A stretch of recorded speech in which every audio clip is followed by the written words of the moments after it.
پرانے زمانے کا ایک واقعہ ہے کہ چائنا کے مشرقی علاقے میں ایک بوڑھا شخص رہتا تھا۔ اب اس کے جو گھر کی سمت تھی وہ جنوب کی طرف تھی اور اس کے گھر کے سامنے دو پہاڑ تھے، جس کی وجہ سے سورج کی روشنی اس کے گھر میں داخل نہیں ہوتی تھی۔ اب اس نے یہ سوچا کہ کیوں نہ ان پہاڑوں کو ادھر سے ہٹا دیا جائے، ان کو کھود دیا جائے تاکہ سورج کی روشنی میرے گھر میں داخل ہو سکے۔ تو اس نے اپنے بیٹوں کو بلایا، ان کو اپنے منصوبے کے بارے میں بتایا۔ جب اس کے ہمسائے کو اس بات کا علم ہوا تو وہ بڑا ہنسا اور بڑا حیران ہوا۔ اس نے کہا کہ میں اس بات سے تو واقف تھا کہ تم ایک بے وقوف شخص ہو، لیکن اس قدر بے وقوف ہو یہ مجھے اندازہ نہیں تھا۔ اب وہ بوڑھے شخص نے بڑی سنجیدگی کے ساتھ اس کا جواب دیا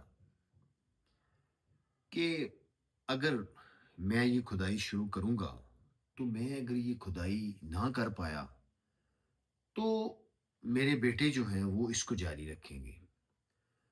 جب وہ مر جائیں گے تو ان کے جو اولاد ہیں، ان کے بیٹے ہیں، وہ جاری رکھیں گے۔ جب وہ مر جائیں گے تو ان کے بیٹے، پھر وہ مر جائیں گے ان کے بیٹے، اسی طرح یہ کام جو ہے یہ نسل در نسل جاری رہے گا۔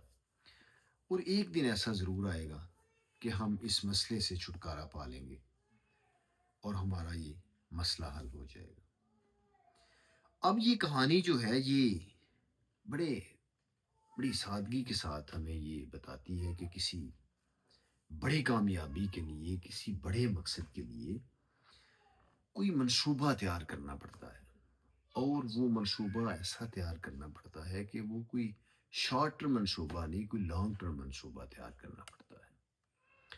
اب جس طرح ابھی جو ڈیولپ کنٹریز ہیں ان کی مثال بھی ہم لے سکتے ہیں، کوئی 10 ایئرس پلان ہے، کوئی 20 ایئرس ہے، کوئی 50 ایئرس ہے، کوئی 100 ایئرس پلان ہے۔ تو جتنے مرضی گورنمنٹس آتی رہیں وہ اس پہ کام کرتے رہتے ہیں۔ تو اگر ہم کوئی ایسا منصوبہ تیار کر لیں کسی بڑے مسئلے کے حل کے لیے کہ جو نسل در نسل چلتا رہے، تو پھر ہر دریا کو ہم عبور کر سکتے ہیں، ہر پہاڑ کو کاٹ سکتے ہیں۔ تو اگر ہم اس پر عمل کرنا شروع کر دیں اور اس میں تسلسل ہو تو پھر کوئی بڑے سے بڑا پہاڑ کوئی پہاڑ نہیں، کوئی دریا دریا